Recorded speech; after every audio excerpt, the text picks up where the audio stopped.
Hello बच्चों, आप सभी का स्वागत है हमारे चैनल एनसीईआरटी ट्यूटोरियल के ऊपर। और यहाँ पर इस वीडियो में हम लोग पढ़ रहे हैं क्लास 8 हिस्ट्री के चैप्टर नंबर 2 को, जिसका नाम है from trade to territory the company establishes power.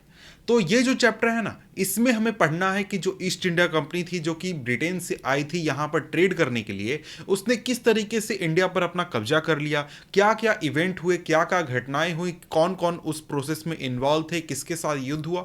तो बहुत सारी चीज़ें यहाँ पर हम पढ़ने वाले हैं। तो यहाँ पर इस चैप्टर को हम क्या कर रहे हैं, एनसीईआरटी बुक से पढ़ रहे हैं complete line by line explanation के साथ।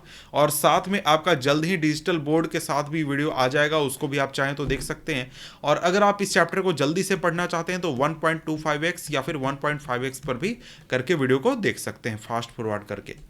तो हम कर रहे हैं क्या, चैप्टर अपना क्या शुरू कर रहे हैं कि भाई किस तरीके से ब्रिटिश जो ईस्ट इंडिया कंपनी थी, उसने इंडिया पर अपना पूरा कंट्रोल स्थापित किया था। अब देखिए, कहानी जो शुरू होती है ना, वो कहानी काफ़ी पहले से शुरू होती है। कहानी औरंगजेब के समय से ही शुरू हो जाती है। और क्या औरंगजेब क्या कहूँ, उससे पहले ही शुरू हो जाती है। तो यहाँ पर अगर मैं चैप्टर आगे बढ़ूँ तो यहाँ पर यह बताया गया है कि 1600 में, कब, 1600 में जो ईस्ट इंडिया कंपनी थी, उसको एक चार्टर मिला था। चार्टर कहाँ से मिला था? इंग्लैंड की महारानी क्वीन एलिजाबेथ वन से मिला था। अब यहां पर क्या था कि यहां पर क्वीन एलिजाबेथ वन ने क्या किया था, ईस्ट इंडिया कंपनी को चार्टर दिया था 1600 में। तो ये चार्टर क्या चीज होता है? चार्टर की बात करें तो चार्टर एक प्रकार का रॉयल ऑर्डर होता है, सरकार का ऑर्डर होता है। और ये जो चार्टर था, इसमें एक तरीके से ही अधिकार दिया गया था कि जो ईस्ट इंडिया कंपनी है वो क्या करेगी, ईस्ट डायरेक्शन में, मतलब कि ये जो हमारा इलाका है ना ईस्टवर्ड, इस इलाके में ट्रेड कर सकती है। और कोई भी ब्रिटेन का कोई भी दूसरा व्यापारी यहां पर आकर ट्रेड नहीं करेगा। अकेले कौन करेगा? ईस्ट इंडिया कंपनी करेगी। अब वहां पर 1600 में वो तो फरमान उसको मिल गया, लेकिन वहां पर थोड़ा मोड़ा ट्रेड होता था। लेकिन इंपॉर्टेंट चीजें कहां से होती हैं? औरंगजेब के शासन के समय से। अब यहां पर औरंगजेब जो था, औरंगजेब, तो ये एक तरीके से कह सकते हैं औरंगजेब मुगल इंपरर्स में से सबसे लास्ट पावरफुल इंपरर था। इसके बाद जितने भी मुगल इंपरर हुए वो उतने पावरफुल नहीं थे। अब यहां पर क्या था कि जो औरंगजेब था, उसने तो इंडिया के बहुत बड़े इलाके पर कब्जा कर लिया था। लेकिन जब 1707 में उसकी मृत्यु हुई, उसके बाद बहुत सारे जो मुगल गवर्नर्स थे, जिनको कि सूबेदार भी कहा जाता है, और जितने भी बड़े बड़े जमींदार थे, उन्होंने क्या किया, खुद को आज़ाद डिक्लेयर करना शुरू कर दिया। और जैसे जैसे ये सारे इलाके आज़ाद होते गए, वैसे वैसे क्या हो गया, दिल्ली, यानी कि जहाँ से मुगल सरकार शासन करती थी, उसका इंपॉर्टेंस, उसका पावर कम होता गया। इस चीज को जरा सा हम लोग क्या करते हैं, मैप के जरिए समझते हैं। तो मैप यहां पर जैसे कि आप देख सकते हैं, यहां पर क्या था, यहां पर पहले मुगल एम्पायर का शासन था पूरे इंडिया पर। इंडिया के मतलब बहुत बड़े हिस्से पर मुगल एम्पायर का शासन था। लेकिन क्या हुआ, बहुत सारे जो रीजनल जो गवर्नर थे, गवर्नर जैसे कि आज हमारे देश में होते हैं ना राज्य सरकार, उस समय भी होते थे। जैसे यहां पर बंगाल में जो बंगाल के गवर्नर थे, उन्होंने खुद को आज़ाद कर लिया।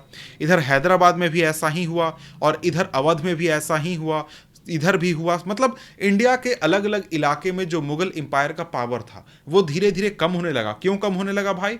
जितने भी गवर्नर थे वो खुद को आज़ाद घोषित करने लगे, और खुद को आज़ाद घोषित करके राजा खुद को घोषित करने लगे। अब यहाँ पर आगे कहा जाता है कि 18th सेंचुरी के सेकेंड हाफ तक पूरे इंडिया के पॉलिटिक्स में एक नया पावर आ चुका था, जिसको कि हम ब्रिटिश के नाम से जानते हैं। यानी कि करीब 1750 1760 आते आते तक जो ब्रिटिशर्स थे वो काफ़ी ज़्यादा पावरफुल हो चुके थे, और इंडिया के पॉलिटिक्स में बहुत इंपॉर्टेंट प्लेयर हो चुके थे। और इनके पास अपनी बहुत ही पावरफुल आर्मी भी थी, नेवी भी थी, पूरा सिस्टम था इनके पास। तो अब यहां पर हम देखेंगे आगे कि भाई शुरुआत में जो कि ब्रिटिश आए थे यहां पर ट्रेड करने के लिए, और वो किसी भी तरीके से यहां पर कब्जा करना नहीं चाहते थे। आखिर आगे चलकर ऐसा क्या हुआ कि वो पूरे भारत के मालिक बनकर बैठ गए।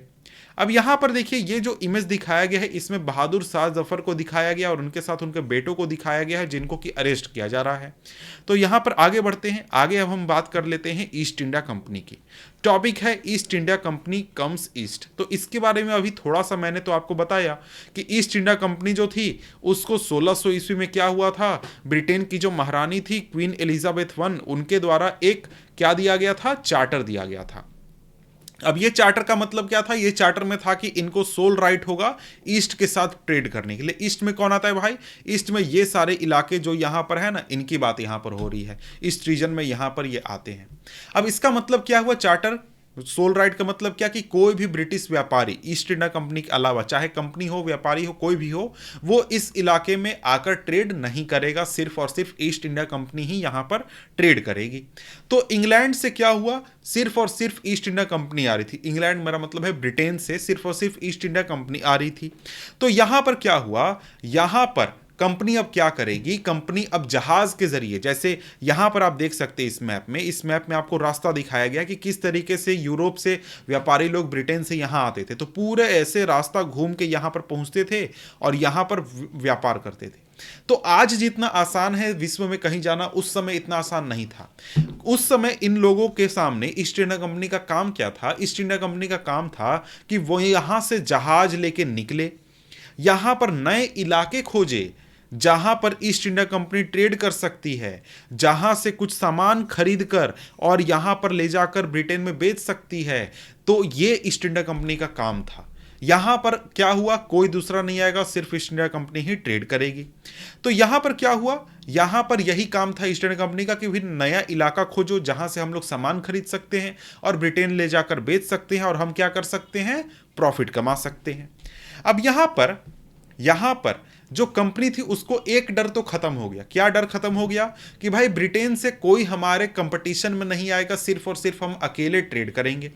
लेकिन जो मर्सेटाइल ट्रेडिंग कंपनीज थी, यानी कि जो व्यापारी ट्रेडिंग कंपनीज थी, वो काम कैसे करती थी। देखिए आज क्या होता है, आज अगर आप बाजार में सामान खरीदने जाते हैं, कोई भी, जैसे आप कोई भी साबुन खरीदने जा रहे हैं, तो साबुन में क्या होता है, बहुत सारी कंपनियां होती हैं, तो हर कंपनी को प्रॉफिट कमाना है। तो कंपनियां क्या करती हैं, कंपनियां या तो अपना दाम कम कर देंगी, दाम कम करके ज़्यादा संख्या में साबुन बेच लेंगी, या फिर अच्छी क्वालिटी का साबुन देंगी। तो बहुत तरीके के ट्रिक्स अपनाए जाते हैं ताकि जो कंपनियां हैं वो ज़्यादा से ज़्यादा अपने सामान को बेच सके। लेकिन उस समय में जो ये ट्रेड होता था, व्यापार होता था, ये सारी जो कंपनियां होती थी, ये प्रॉफिट कमाने का दूसरा रास्ता अपनाती थी। दूसरा रास्ता क्या था कि भाई जो हमारा कंपटीशन है ना, उसको खत्म कर दो, मार डालो उसको सीधे। तो यहां पर क्या हुआ, यहां पर पहला चीज तो कंपटीशन खत्म किया गया, कहां से, ब्रिटेन से। तो भाई ब्रिटेन में क्या हो गया, ब्रिटेन में इनको रॉयल ऑर्डर मिल गया, चार्टर मिल गया कि भाई ईस्ट इंडिया कंपनी ही अकेले ईस्ट में ट्रेड करेगी, ब्रिटेन से कोई दूसरा नहीं करेगा। तो क्या हो गया, इनका कंपटीशन खत्म ब्रिटेन से। तो यहां पर एक चीज तो फायदा हो गया। लेकिन यहां पर इस चार्टर के साथ एक प्रॉब्लम था। प्रॉब्लम ये था कि ये जो ईस्ट इंडिया कंपनी को चार्टर मिला था, ये जो रॉयल ऑर्डर मिला था, ये इसका असर सिर्फ और सिर्फ ब्रिटेन में होता था। मतलब ब्रिटेन का कोई भी व्यापारी इस इलाके में आकर ट्रेड नहीं करेगा। लेकिन यूरोप में और भी तो देश थे, फ्रांस था, जर्मनी था, इसके अलावा पुर्तगाल था, स्पेन था, बहुत सारे देश थे। तो भाई उन देशों, वो देश के जो व्यापारी हैं, वो ब्रिटेन की महारानी का ऑर्डर नहीं ना मानेंगे, बिल्कुल नहीं मानेंगे। तो यहां पर जो दूसरे देश के जो ट्रेडर्स थे, ये एक तरीके से आकर ट्रेड कर रहे थे। जहां पर ब्रिटिशर्स ट्रेड करना चाहते थे, वहां पर दूसरे देश के व्यापारी आकर ट्रेड कर रहे थे। और जिस समय अंग्रेजी शिप इस इलाके में पहुंचे, जिस समय में अंग्रेजी शिप, अब यहां पर देखिए केप ऑफ गुड होप है, यहां पर यह भी एक बहुत इंपॉर्टेंट ट्रेडिंग पॉइंट हुआ करता था। जिस समय अंग्रेज यहां पहुंचे या फिर इंडिया पहुंचे, इंडिया के आसपास के इलाके में पहुंचे, यहां पर पहले से ही यूरोपियन कई सारे व्यापारी या फिर कई सारी कंपनियां आकर बैठी हुई थी। जैसे कि डच ईस्ट इंडिया कंपनी आकर बैठी हुई थी, या फिर पुर्तगीज आए हुए थे, फ्रेंच आए हुए थे, सभी आकर बैठे हुए थे और सभी ट्रेड कर रहे थे। और वही ट्रेड, सामानों का ट्रेड हो रहा था जो कि ब्रिटिशर्स ट्रेड कर रहे थे। अब यहां पर क्या हुआ, यहां पर इंडिया में बात करें, जो पुर्तगीज थे उन्होंने गोवा में अपना बेस बनाकर पहले से रखा हुआ था। यहां तक कि सोचिए कि इंडिया तक का जो रास्ता था, सी रूट रास्ता था, वो खोजा किसके द्वारा गया था? वास्को डिगामा के द्वारा खोजा गया था, जो कि एक पुर्तगीज एक्सप्लोरर था जिसने 1498 में इंडिया तक सी रूट खोजा था। तो पुर्तगीज ब्रिटेनी जो ब्रिटिश थे उनसे पहले आ चुके थे, डच भी आ चुके थे, साथ में फ्रेंच भी यहां कर आकर व्यापार कर रहे थे। तो यहां पर क्या हुआ, यहां पर ब्रिटिशर्स जो ईस्ट इंडिया कंपनी थी उसको कंपीट करना था इन सारे देशों के व्यापारियों के साथ। अब यहां पर क्या हुआ, यहां पर प्रॉब्लम इन सब के बीच में कंपटीशन था। कंपटीशन क्यों था भाई? क्योंकि इन सभी को वही सामान खरीदना था जो कि ईस्ट इंडिया कंपनी खरीदना चाहती थी। सभी लोग एक ही सामान खरीदना चाहते थे। क्या खरीदना चाहते थे भाई? तो भाई इंडिया में बहुत सारी चीजें थी जो कि यूरोप में काफी ज्यादा डिमांड में थी, जैसे कि यहां का कॉटन या फिर यहाँ का सिल्क का जो कपड़ा होता है वो बहुत ज़्यादा वहाँ पर डिमांड में था। इसके अलावा जो यहाँ पर मसाले थे, जैसे कि पेपर हो गया, क्लोव्स हो गया, कार्डामम हो गया, सिनामोन हो गया, ये सारी चीज़ें भी बहुत ज़्यादा डिमांड में थी यूरोप में। तो सभी जो कंपनियां थी वो यहाँ से इन्हीं चीज़ों को खरीदना चाहती थी और वहाँ जाकर बेचना चाहती थी। तो यहाँ पर क्या हो गया, इन सब के बीच में कंपटीशन होने लगा। अब यहाँ पर जो कंपटीशन था, कंपटीशन की वजह से क्या हो गया, यहाँ पर इंडिया में इन सामानों के प्राइसेस ऊपर चले गए। मतलब क्या हुआ सर, समझ में नहीं आया। मतलब ये हुआ कि भाई देखो, यहां पर फ्रेंच आ रहे हैं, यहां पर पुर्तगीज आ रहे हैं, यहां पर ब्रिटिश आ रहे हैं, इसके अलावा यहां पर स्पेनिश आ रहे हैं, सभी आ रहे हैं इंडिया। और सभी को क्या खरीदना है, मान लो कि सिल्क खरीदना है, तो सभी लोग क्या कर रहे हैं, सिल्क डिमांड कर रहे हैं कि सिल्क मुझे दे दो, मुझे दे दो, मुझे दे दो। तो जो सिल्क 10 रुपए का बिक रहा था, वो क्योंकि बहुत ज्यादा संख्या में डिमांड, बहुत लोग डिमांड कर रहे हैं, तो यहां पर इंडिया में जो सिल्क बेचने वाले लोग हैं वो 10 रुपए का सिल्क 20 रुपए में बेचेंगे, 30 रुपए में बेचेंगे। तो भाई इनको तो महंगा मिलेगा ना, इन व्यापारियों को, तो उससे क्या होगा, लॉस होगा ना। तो यहां पर क्या हो गया, यहां पर इनको लॉस होने लगा, क्योंकि इंडिया में इस तरीके के प्रोडक्ट का दाम बढ़ गया। तो यहां पर क्या हुआ, यहां पर जो इस दाम बढ़ने की वजह से जो इनको प्रॉफिट होना था वो प्रॉफिट कम हो गया। प्रॉफिट कैसे कम हो गया, आपको पता होगा कि भाई पहले 10 रुपए में खरीदते थे, 50 रुपए में बेचते थे, अब 30 रुपए में खरीद रहे हैं, 50 रुपए में बेच रहे हैं। तो भाई प्रॉफिट कम हुआ कि नहीं हुआ? जी हाँ, बिल्कुल हुआ। तो यहां पर क्या हुआ, फिर से वही इन कंपनियों ने किया कि भाई क्या करो, अपना कंपटीशन को मार डालो, अपना कंपटीशन को भगा दो। तो यहां पर क्या हो गया, इन ट्रेडिंग कंपनीज में कई सारे वार होने लगे, कई सारे बैटल होने लगे। और कई बार क्या होता था कि ये एक दूसरे की शिप को डुबा देते थे। मान लीजिए कि फ्रांस वाला जा रहा है यहां से सामान खरीद के, उस पर क्या किया, तोप लगाकर गोला मार दिया, जहाज डूब गया। रास्ते को कभी ब्लॉक कर देते थे, जाने नहीं देते थे, या फिर दूसरे की शिप को सप्लाईज के साथ वापस नहीं जाने देते। बहुत सारी चीजें करते थे ताकि कंपटीशन को खत्म किया जा सके। अब यहां पर जो ट्रेड होता था इन कंपनियों के द्वारा, यानी जो भी कंपनी यहां पर यूरोप से आती थी ट्रेड करने, चाहे वो फ्रेंच हो, ब्रिटिश हो, स्पेनिश हो, पुर्तगीज हो, कोई भी हो, वो सारे लोग अपने साथ हथियार और बंदूक वगैरह लेकर आते थे और उसके साथ ट्रेड करते थे।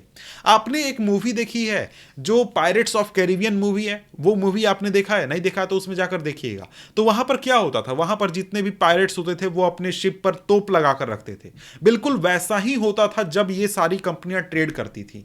तो ये क्या करते थे, अपने जहाज पर तोप लगाकर रखते थे, जिससे कि अपने कंपटीशन के जहाज को मारकर डुबा दिया करते थे। अब यहां पर ये तो ठीक है, ये जहाज वगैरह में तोप ठीक है, लेकिन कई बार जो इनका जहां पर बेस होता था, जैसे कि जहां से ये सामान खरीद रहे हैं वहां पर भाई ऑफिस भी रखना पड़ेगा, सामान खरीद रहे हैं तो स्टोरेज भी रखना पड़ेगा। तो उस चीज को भी बचाने के लिए ये अपने जो सेटलमेंट थे, जहां पर भी ये सामान रखते थे, ऑफिस रखते थे, उसको ये फोर्टिफाई कर देते थे, मतलब किले का रूप दे देते थे, किला बना देते थे। और यहां पर इस चीज की वजह से, किला बनाने की वजह से कई बार क्या होता था, लोकल रूलर्स के साथ कई बहुत ज्यादा इंटेंस कन्फ्लिक्ट हो जाता था। और यहां पर क्या हुआ, इस चीज की वजह से कंपनी को मजबूरी में क्या करना पड़ा भाई, पॉलिटिक्स में इन्वॉल्व होना पड़ा। क्योंकि जो कंपनी थी वो ट्रेड और पॉलिटिक्स को अलग अलग नहीं रखने पा रही थी। क्यों? क्योंकि भाई ट्रेड की वजह से कंपनी क्या कर रही थी, फोर्टिफिकेशन कर रही थी, और लोकल राजा को लगता था कि यार ये तो प्रॉब्लम है, फोर्ट काहे बना रहा है, मेरा इलाका में काहे किला बना रहा है। तो यहां पर इससे काफी ज्यादा झगड़ा होता था, प्रॉब्लम होता था। अब यहां पर सबसे पहले टॉपिक की बात करते हैं, सबसे पहले इलाके बंगाल की बात करते हैं कि भाई ईस्ट इंडिया कंपनी जो है वो बंगाल में ट्रेड शुरू करती है और कैसे कैसे उसका विस्तार होता है। अब यहां पर देखें, जो इंग्लिश लोग थे, इंग्लिश जब भी कहा जा रहा है ना तो ये ब्रिटिशर्स की बात हो रही है और ईस्ट इंडिया कंपनी के लोगों की बात हो रही है। जो इंग्लिश थे उन्होंने अपना पहला जो फैक्ट्री लगाया था वो हुगली नदी के किनारे लगाया था 1651 में, यानी बंगाल में ही लगाया था। अब ये एक तरीके से कंपनी का बेस होता था। कंपनी का बेस मतलब यहां पर एक तरीके से यहीं से जितने भी कंपनी के ट्रेडर थे, व्यापारी थे, जो कि इंडिया में घूम घूम कर सामान खरीदते थे, ये काम करते थे। यहां पर एक तरीके से मेन ऑफिस होता था। अब यहां पर वेयर हाउस भी होता था, सामान यहां पर स्टोर करके भी रखा जाता था, और यहां पर कंपनी के ऑफिशियल्स बैठा भी करते थे, मेन ऑफिस होता था। अब धीरे धीरे ट्रेड क्या होने लगा, एक्सपैंड करने लगा, मतलब व्यापार काफी ज्यादा बढ़ने लगा। तो कंपनी ने आसपास के जितने भी मर्चेंट थे, ट्रेडर थे, उनको ये एक तरीके से बताया या फिर बोला या फिर कहा कि हाँ भैया आप लोग क्या है ना, आ जाइए हमारे ऑफिस के बगल में आ जाइए और यहीं पर अपना क्या कर लीजिए, ऑफिस बना लीजिए, यहीं पर रहिए, यहीं पर ट्रेड कीजिए, यहीं पर सेटल हो जाइए। 1696 आते आते तक क्या हुआ कि जो ये ईस्ट इंडिया कंपनी थी, इन्होंने फोर्ट बनाना शुरू कर दिया अपने सेटलमेंट के चारों तरफ, यानी जहां पर भी इनका ऑफिस था उसको घेर कर ये किला बनाने लगे उसको।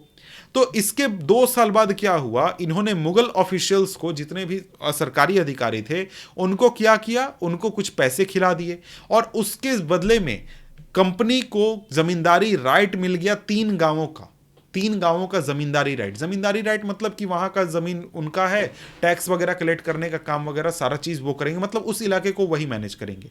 और इन 3 गांवों में से एक गांव था कालीकता, जो कि आगे चलकर कलकत्ता या फिर कोलकाता के नाम से फेमस हुआ, जिस नाम से आज हमारा कोलकाता शहर है। ठीक है, अब यहां पर क्या हुआ, यहां पर जो कंपनी के अधिकारी थे, कंपनी के लोग थे, इन्होंने औरंगजेब जो कि मुगल एम्परर थे, इनको भी एक तरीके से इन्फ्लुएंस कर लिया, परसुएड कर लिया कि भाई हमको क्या कीजिए, एक फरमान जारी कर दीजिए कि जो ईस्ट इंडिया कंपनी है वो ट्रेड ड्यूटी फ्री ट्रेड कर सके, मतलब बिना किसी टैक्स के वो ट्रेड कर सके, उसको इस तरीके का छूट दे दीजिए। जो कंपनी थी वो हमेशा ये कोशिश करती थी कि उसको ज़्यादा से ज़्यादा छूट मिले, ज़्यादा से ज़्यादा उसको कंसेशन मिल जाए, कम से कम टैक्स देना पड़े, कम से कम कीमत पर हम सामान खरीद लें। तो इससे क्या हुआ, यहाँ पर जो कंपनी थी वो हमेशा अपना प्रॉफिट कर रखने की या फिर प्रॉफिट बढ़ाने का तरीका खोजते रहती थी। फॉर एग्जाम्पल, जैसे कि जो औरंगजेब का फरमान आया था उसमें यह छूट दिया गया था कि जो ईस्ट इंडिया कंपनी है वो ड्यूटी फ्री ट्रेड कर सकती है, बिना टैक्स वगैरह दिए ट्रेड कर सकती है। लेकिन जो कंपनी के ऑफिशियल्स हैं जो कि अपना प्राइवेट ट्रेड कर रहे हैं, अपने खुद से जाकर सामान खरीद रहे हैं और विदेश ले जा रहे हैं, तो उनको टैक्स देना था, उनके लिए टैक्स का छूट नहीं था। तो इस चीज की वजह से क्या हुआ, यहां पर क्योंकि इनको ड्यूटी फ्री ट्रेड का परमिशन मिला था कंपनी को, तो यहां पर जो ऑफिसर्स थे जो कि यहां से सामान खरीद बिक्री का काम करते थे वो भी टैक्स नहीं देते थे, बोलते थे कि नहीं नहीं हमको तो ऑर्डर मिला है, टैक्स नहीं देना है। तो इसकी वजह से क्या होता था, बंगाल में काफी ज्यादा टैक्स का लॉस होता था, बहुत ज्यादा टैक्स जो सरकार को मिलना चाहिए था वो नहीं मिल पाता था। तो इस वजह से जो बंगाल के नवाब थे वो क्या करते थे, प्रोटेस्ट करते थे, बोलते कि नहीं नहीं तुमको छूट नहीं मिलेगा, परमिशन नहीं मिलेगा। और बंगाल के नवाब उस समय कौन थे, मुर्शीद कुली खां। ठीक है, तो यहां पर आप ये जो इमेज देख रहे हैं फिगर नंबर 3, ये फिगर नंबर 3 में आपको लोकल बोर्ड जो हैं वो आपको शिप के जरिए मद्रास ला रहे हैं सामान। तो ये इमेज आप देख सकते हैं, उस समय की स्थिति है, उस समय का इमेज है। अब यहां पर आगे टॉपिक है how trade led to battles. ये जो ट्रेड व्यापार चीज था इसकी वजह से आगे चलकर युद्ध कैसे हुआ, बैटल कैसे हुआ, ये हम अब यहां पर समझने वाले हैं। अब यहां पर देखिए, जो शुरुआत का जो 18th सेंचुरी था, जो उस दौरान जो ईस्ट इंडिया कंपनी थी और जो नवाब थे, बंगाल के नवाब, इनके बीच में जो कन्फ्लिक्ट था वो काफी इंटेंस हो गया, काफी ज्यादा बढ़ गया। और जब औरंगजेब की मृत्यु हो गई तो बंगाल के नवाब थे, उन्होंने खुद को अपना पावर एसर्ट करके ऑटोनॉमी खुद के लिए प्राप्त कर ली, और एक उसी तरीके से जैसा कि बाकी के इंडिया के रूलर्स कर थे, जो कि मैंने शुरू में बताया था कि औरंगजेब के मरने के बाद सारे लगभग राज्य जो थे वो खुद को आज़ाद कर चुके थे। अब यहाँ पर मुर्शीद कुली खां के बाद बंगाल के नवाब बने अलीवर्दी खां, और उसके बाद सिराजुद्दौला, जो कि बंगाल के नवाब बने थे जब अंग्रेज वहाँ पर युद्ध लड़ने आए थे। ठीक है, अब यहाँ पर देखिए इसमें से सभी रूलर्स जो थे ना वो काफ़ी पावरफुल रूलर थे। ऐसा नहीं था कि कोई भी रूलर बेवकूफ़ था या फिर इनको समझ में नहीं आता था, सभी लोग तेज तरह रूलर थे और काफ़ी पावरफुल रूलर भी थे। अब यहाँ पर क्या हुआ, यहाँ पर ये जो लोग थे जिन्होंने मुगल एम्परर से खुद को आज़ाद घोषित कर लिया था, इन्होंने कंपनी को किसी भी प्रकार का कंसेशन देने से मना कर दिया। कंपनी के ऑफिसर्स को कहा कि भाई देखो तुम लोग क्या करो, तुम लोग बड़ा बड़ा ट्रिब्यूट दो, मतलब कि सरकारी खजाने में पैसा जमा करो। इसके अलावा कंपनी का जो राइट टू ट्रेड है, मतलब कि कंपनी को जो ट्रेड करने का छूट मिला है उसके बदले टैक्स जमा करो। इसके साथ ही कंपनी को कॉइन छापने का अधिकार खत्म कर दिया। अपने कंपनी के जो ट्रेड पोस्ट वगैरह थे वहां पर फोर्ट जो बन रहा था उस फोर्ट को बनाने से मना कर दिया। और यहां पर इन्होंने कंपनी पर धोखाधड़ी का आरोप लगाया, और इसके साथ ही आरोप लगाया कि जो कंपनी है वो क्या कर रही है, बंगाल सरकार को बहुत ज़्यादा लॉस हो रहा है कंपनियों की वजह से, और यहाँ पर नवाब का जो पावर है उसको भी एक तरीके से अंडरमाइन कर रहे हैं। और यहाँ पर जो कंपनी है वो टैक्स भी नहीं दे रही है, बहुत गंदे गंदे लेटर लिखती है, अभद्र भाषा का इस्तेमाल करती है, और नवाब और उनके ऑफिशियल के पावर को ह्यूमिलेट करने की कोशिश करती है। इसके बदले में कंपनी कहती थी कि नहीं नहीं देखिए ये सारी बातें गलत है, ऐसा नहीं है, जो लोकल ऑफिशियल्स हैं वो ट्रेड बर्बाद कर रहे हैं, कंपनी का ट्रेड खराब कर रहे हैं, ट्रेड तभी बढ़ेगा जब ड्यूटी को हटा दिया जाएगा, इसलिए सरकार क्या करे, ड्यूटी रिमूव कर दे। और यहाँ पर कंपनी को यह भी लगता था कि अगर उसको ट्रेड एक्सपैंड करना है, बढ़ाना है, तो उसको नए नए गांव खरीदने होंगे, नया सेटलमेंट बनाना होगा, सेटलमेंट बड़ा करना होगा, और किलो की मजबूती करनी होगी। और यहाँ पर इस तरीके के जो कन्फ्लिक्ट थे, इसकी वजह से आगे चलकर क्या हुआ, जो बैटल ऑफ प्लासी था वो हुआ। और बैटल ऑफ प्लासी में आपको पता होगा क्या हुआ था, नहीं पता है तो यहाँ पर इस टॉपिक में हम क्या करेंगे, पढ़ लेंगे। तो यहाँ पर हम लोग सबसे पहले समझ लेते हैं कि भाई बैटल ऑफ प्लासी जो हुआ उसके पहले सिचुएशन क्या था। तो देखिए 1756 में क्या हुआ, जो अलीवर्दी खां थे जो कि रूलर थे बंगाल के, उनकी मृत्यु हो गई। उसके बाद सिराजुद्दौला जो थे वो बैठे राजगद्दी पे और वो बन गए नवाब। अब यहाँ पर जो कंपनी थी वो उस सिराजुद्दौला के पावर को देखकर काफ़ी चिंतित थी, और कंपनी चाहती थी कि ऐसा रूलर राजगद्दी पर बैठे जो कि उसकी मर्जी से चले, माने ईस्ट इंडिया कंपनी की जैसा चाहती है वैसा कर दे। तो यहाँ पर क्या हुआ, यहाँ पर इस चीज़ के लिए कंपनी ने ट्राई भी किया। सिराजुद्दौला के कई सारे कंपटीटर थे जो कि राजगद्दी पर बैठना चाहते थे। तो कंपनी ने क्या किया, सिराजुद्दौला के कई सारे राइवल को नवाब बनाने का कोशिश किया, और इस चीज़ से सिराजुद्दौला को काफ़ी गुस्सा भी आया। तो सिराजुद्दौला ने क्या कहा, कंपनी को ऑर्डर दिया कि भाई क्या करो, तुम पॉलिटिकल अफेयर वगैरह में डिस्टर्ब करना छोड़ दो, और इसके साथ ही फोर्टिफिकेशन करना बंद करो, और सरकार को टैक्स जमा करना शुरू कर दो। ऐसा सिराजुद्दौला ने ऑर्डर दिया। अब बाद में बातचीत होने लगा, बातचीत जब फेल कर गया, बातचीत के लिए कंपनी तैयार नहीं हुई, तो सिराजुद्दौला ने क्या किया, 30,000 सैनिकों को लेकर जो इंग्लिश फैक्ट्री थी कासिम बाजार में वहां पहुंच गए, और वहां पर कंपनी के अधिकारियों को कैप्चर कर लिया। जो वेयर हाउस था जहां पर स्टोरेज वगैरह होता था उसको ताला लगा दिया, और सभी इंग्लिश मैन को डिसआर्म कर दिया, मतलब कि उनके हथियार वगैरह छीन लिए, और यहां तक कि जो इंग्लिश शिप थी उसको ब्लॉकेड कर दिया, मतलब कि आने जाने से रोक दिया। उसके बाद ये पहुंचे कलकत्ता, वहां पर कंपनी के फोर्ट के ऊपर कंट्रोल कर लिया और कंपनी के फोर्ट पर कब्जा कर लिया। जब कलकत्ता के ऊपर कब्जा होने की खबर मिली ईस्ट इंडिया कंपनी के दूसरे अधिकारियों को जो कि बैठे हुए थे मद्रास में, तो वहां से फौज आई। कहां से, मद्रास से, क्योंकि ईस्ट इंडिया कंपनी सिर्फ बंगाल में नहीं थी बल्कि मद्रास में भी थी, बॉम्बे में भी थी, भले ही छोटे इलाके पर कब्जा था लेकिन वहां पर भी प्रेजेंट थी। अब यहां पर क्या हुआ, जो रॉबर्ट क्लाइव थे उनके लीडरशिप में फोर्सेज आए, फौज आई कि भाई क्या करो, चलो क्या करते हैं, वापस से कब्जा करते हैं। और इसके साथ ही अलावा दूसरे भी नेवल फ्लीट्स आए, मतलब कि जहाज वगैरह आए।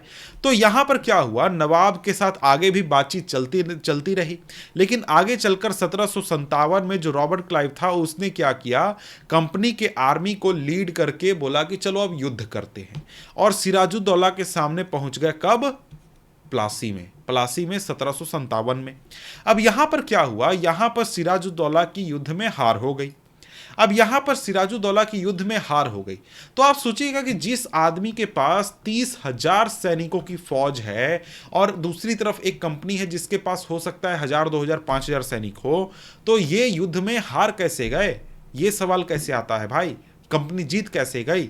तो कंपनी ने दिमाग लगाया। कंपनी ने क्या किया, जो नवाब थे उनके एक कमांडर को, यानी कि जो आर्मी के जनरल होते हैं, उनको बोला कि भाई क्या करो, तुम मेरे साथ हो जाओ, कंपनी के साथ हो जाओ, और नवाब की तरफ से तुम युद्ध मत लड़ना, और क्या करना, तुम युद्ध में साइड रहना, या फिर हम लोग की तरफ से युद्ध लड़ लेना। तो क्या होगा, जब सिराजुद्दौला हार जाएगा और उसकी मृत्यु हो जाएगी तो हम तुमको राजगद्दी पर बैठा देंगे, तुमको नवाब बना देंगे बंगाल का। तो यहां पर क्या हुआ, यहां पर मीर जाफर ने वही किया। मीर जाफर ने युद्ध नहीं लड़ा और बोला कि भाई जाओ तुम मरो, लड़ो सिराजुद्दौला को। तो इससे क्या हुआ, यहां पर सिराजुद्दौला की हार हो गई और उसके बाद सिराजुद्दौला को एक तरीके से हटा दिया गया।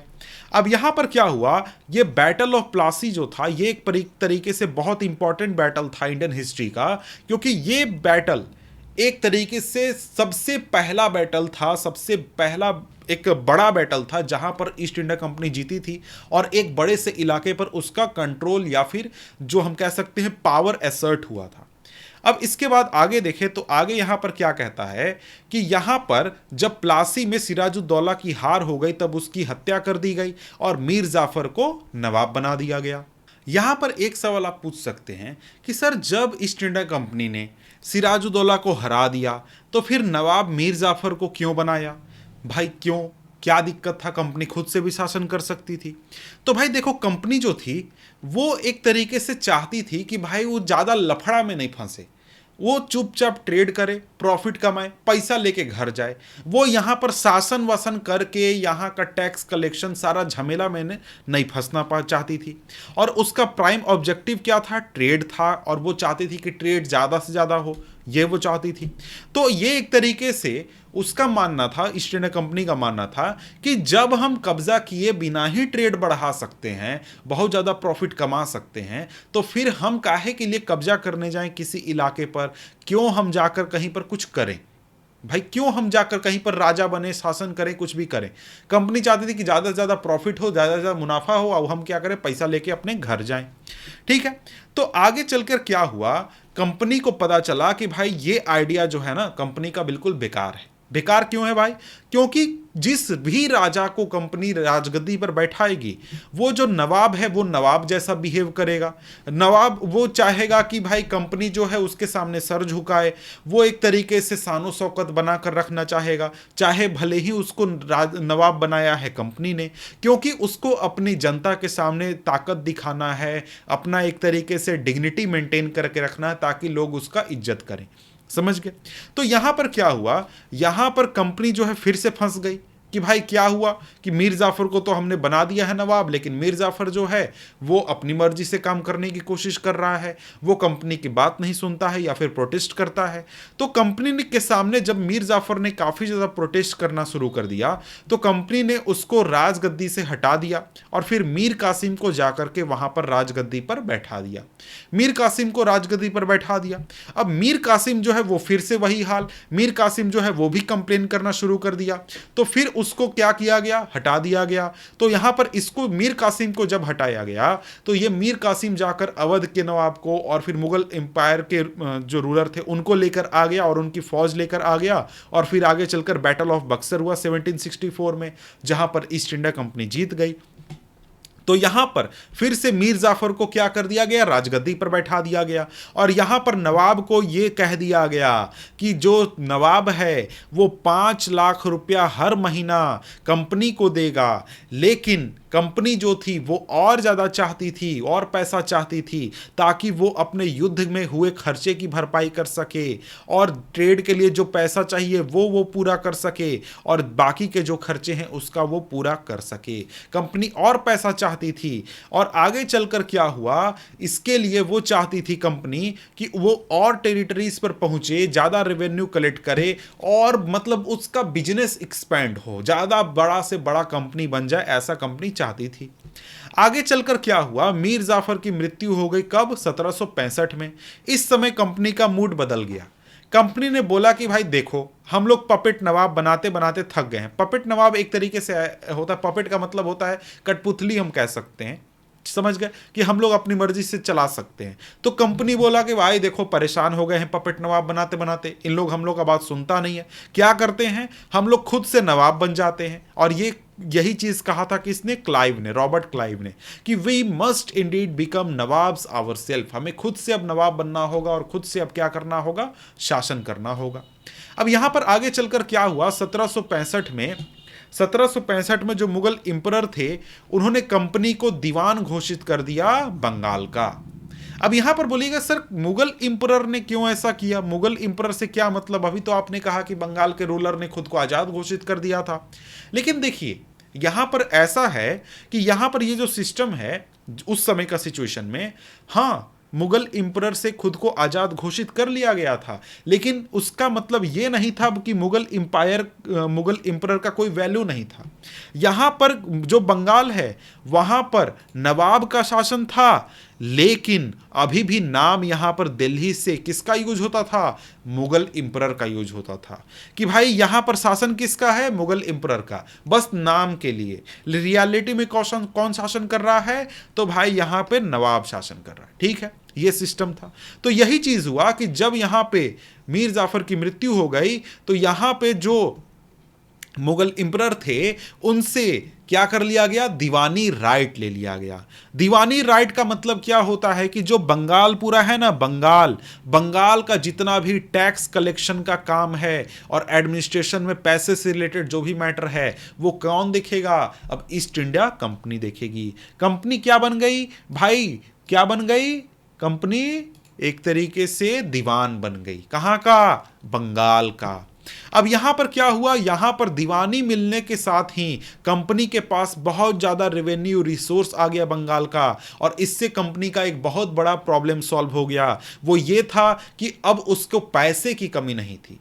पैसे की कमी क्यों नहीं थी भाई, पहले क्यों पैसे की कमी थी, इसका कारण था कि पहले जो ट्रेड होता था इंडिया के साथ ब्रिटेन का, तो ब्रिटेन कुछ भी चीज इंडिया में लाकर नहीं बेचता था, ब्रिटेन सिर्फ इंडिया से खरीद कर ले जाता था, ईस्ट इंडिया कंपनी यहां से खरीद कर ले जाती थी। तो इस सामान को खरीदने के लिए जो ईस्ट इंडिया कंपनी थी वो ब्रिटेन से सोने और चांदी लेकर आती थी और वो यहां पर बेचती थी। लेकिन क्या हुआ, जब बंगाल के दीवानी के राइट्स मिल गए ईस्ट इंडिया कंपनी को, तो अब यहां पर बंगाल से जो टैक्स कलेक्शन होता था, उसी से जो ईस्ट इंडिया कंपनी थी वो अपने सारे सामान खरीद सकती थी, उसको ब्रिटेन से सोना चांदी कुछ भी लाने की जरूरत नहीं थी। समझ गए। तो यहां पर क्या हुआ कि जब बैटल ऑफ प्लासी हो गया, उसके बाद जो सोना लाने का प्रोसेस था वो काफी कम हो गया, क्योंकि यहीं से पैसे वो टैक्स कलेक्ट करती थी, यहां से सामान खरीदती थी और अपने देश में भेज देती थी। और यहां पर इस रेवेन्यू से और भी काम किए गए, कंपनी के सैनिकों का खर्चा, कंपनी के फोर्ट बनाने का खर्चा, ऑफिस चलाने का खर्चा, या फिर दूसरे इलाके पर कब्जा करने के लिए जो भी प्रोसेस हो रहा है, सारे खर्चे कंपनी अब बंगाल के टैक्स से ही पूरा करने लगी।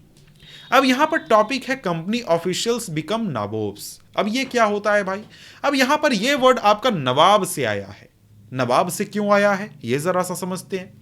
नवाब का मतलब क्या, नवाब का मतलब तो एक तरीके से होता है रूलर, राजा होता है, लेकिन नवाब का यहां पर मतलब जो समझाया जा रहा है उसका मतलब है कि भाई देखो, नवाब का जीवन, कोई जो अगर नवाब है, कोई राजा है, हम कहते हैं ना कि भाई प्रिंस बना घूमता है, एकदम प्रिंस है, ये राजकुमार है, मतलब राजकुमार मतलब क्या, नवाब मतलब क्या, मतलब कि उसका लाइफ स्टाइल जो है ना वो लैविश लाइफ स्टाइल है।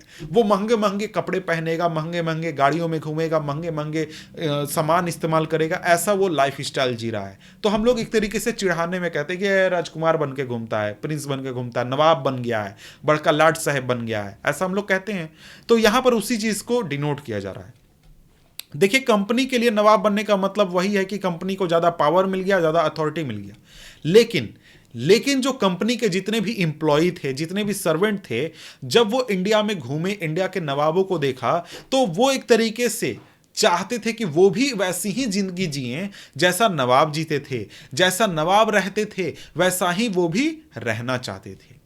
अब यहां पर क्या हुआ, जब बैटल ऑफ प्लासी हो गई और जो रियल में नवाब थे बंगाल के, उनको जमीन और बहुत पैसे गिफ्ट के रूप में देने पड़े कंपनी ऑफिशियल्स को।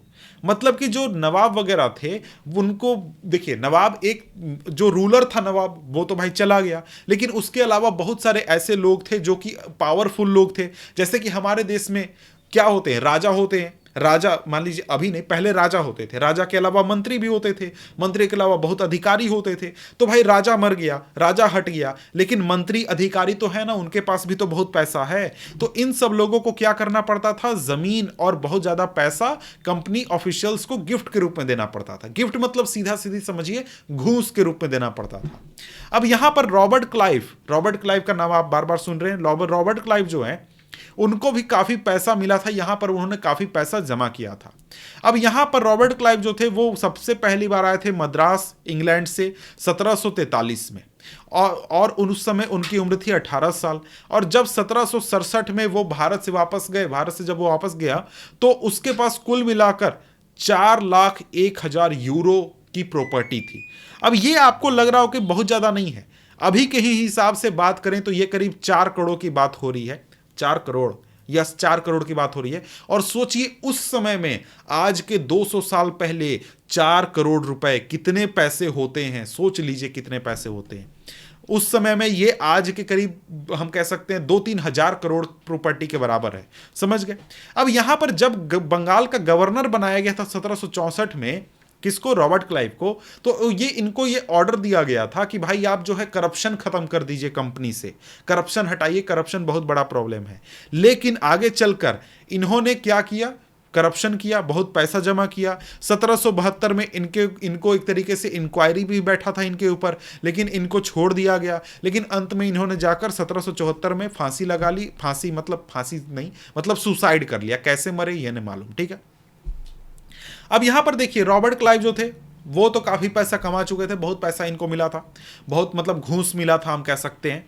लेकिन यहां पर सारे कंपनी के ऑफिशियल जो थे वो पैसे नहीं कमा पाए थे। बहुत सारे कंपनी के अधिकारी थे, कंपनी के एम्प्लॉय थे जो कि बहुत जल्दी ही मर गए। उनको इंडिया में कई सारी बीमारियों की वजह से मर गए, बहुत सारे युद्ध में मर गए, और बहुत सारे ऐसे थे जो कि एक तरीके से करप्ट नहीं थे, जो कि अच्छे लोग थे, जो कि करप्शन नहीं करना चाहते थे, वो भी एक तरीके से पैसे नहीं कमाने पाए। अब इसके अलावा बहुत सारे लोग जो थे वो हम्बल बैकग्राउंड से आते थे, मतलब सिंपल परिवारों से आते थे, गरीब परिवारों से आते थे, ब्रिटेन के गरीब परिवारों से। वो इंडिया में चाहते थे कि इतना पैसा मिल जाए कि वहां जाकर अच्छी जिंदगी वो जी सके। अब यहां पर जब ये जो लोग थे ये यहां पर पैसा कमा लेते थे, और जब ये वापस अपने घर पहुंचते थे तो वहां पर ये फ्लैशी लाइफ जीते थे, काफी चमक धमक वाला नवाब जैसा जिंदगी जीते थे। तो वहां पर इनको कहा जाने लगा नाबोब। नाबोब एक तरीके से जैसे नवाब है ना, तो अंग्रेज लोग नवाब बोल नहीं पाते थे तो उसको नाबोब नाबोब नाओ इस तरीके से बोलते थे, ठीक है। अब यहां पर देखिए ये एक तरीके से ऐसे लोग थे जो कि गरीब परिवार से आते थे और अमीर धीरे धीरे हो रहे थे। तो वहां के सोसाइटी में इनका काफी मजाक वगैरह भी उड़ाया जाता था, काफी इनको चिढ़ाया जाता था नवाब बोल के। तो इस तरीके से यहां पर सिचुएशन था। अब यहां पर आगे हम लोग बढ़ते हैं, टॉपिक है हमारा कंपनी रूल एक्सपैंड्स। इसका क्या मतलब है? अभी तक तो हमने देखा कि भाई बंगाल के ऊपर कंपनी का कंट्रोल कैसे हुआ। अब हम देखेंगे कि बंगाल से बाहर निकलकर भारत के दूसरे इलाकों पर कंपनी का कंट्रोल कैसे हुआ, वो हमें यहां पर इस टॉपिक में पढ़ना है। अब यहां पर देखें, यहां पर कहता है if we analyze the process of annexation of Indian states by East India Company from 1757 to 1857 certain key aspect emerge. बहुत सारी चीजें हमें पता चलती है जब हम एनालाइज करते हैं कैसे कैसे अलग अलग राज्यों पर कब्जा किया गया था। तो यहां पर एक चीज जो सबसे मेन पॉइंट है वो ये है कि जब भी कंपनी किसी भी इलाके पर कब्जा करने जाती थी तो उस पर डायरेक्ट कभी भी मिलिट्री अटैक नहीं करती थी। कंपनी क्या करती थी, वहां पर कई तरीके के पॉलिटिकल, इकोनॉमिक और डिप्लोमेटिक तरीका अपनाती थी जिससे कि उस इलाके पर कंपनी का इन्फ्लुएंस बढ़ जाए, कंपनी का कंट्रोल बढ़ जाए, और फिर अंत में जाकर उस पर चढ़ाई करके कब्जा कर लेती थी। जैसे अगर हम देखें, कहानी शुरू होती है कि भाई अब बंगाल से बाहर एक्सपेंशन कैसे हुआ कंपनी का। जब बैटल ऑफ बक्सर हो गया 1764 में और जो कंपनी थी वो जीत गई, तो यहां पर जो कंपनी थी ईस्ट इंडिया कंपनी वो क्या करने लगी, अपने रेसिडेंट एक तरीके से इंडियन स्टेट्स में बैठाने लगी। रेसिडेंट कहने का मतलब क्या है, एक तरीके से कॉमर्शियल एजेंट हो कह सकते हैं या फिर पॉलिटिकल एजेंट कह सकते हैं। राजदूत हम लोग सुनते हैं ना कि भाई राजदूत है, कहां का राजदूत, भाई उस देश का राजदूत है। अब ये रेसिडेंट जो होते थे, इनका काम होता था कि जो कंपनी की बात है वो वहां तक पहुंचाना, कंपनी को जो भी चाहिए वो उस राज्य में करना। अब यहां पर मतलब कंपनी का इंफ्लुएंस बढ़ाना, मतलब कंपनी को जो भी जरूरत है वो करते थे ये लोग। यहां पर रेसिडेंट लोग जो थे वो धीरे धीरे क्या करने लगे, जो रेसिडेंट थे या फिर कंपनी के ऑफिशियल्स थे, सभी लोग मिलकर सभी इंडियन स्टेट के इंटरनल अफेयर्स में इंटरफेयर करने लगे कि भाई वहां पर कौन राजा बनेगा, कौन राजगद्दी पर बैठेगा, किसको किस पोस्ट पर बैठाना चाहिए, नहीं बैठाना चाहिए, इन सब चीज़ों में ये लोग जाकर टांग अड़ाने लगे, हर राज्य में जाकर जहां जहां मतलब जो भी इंपॉर्टेंट स्टेट थे वहां पर।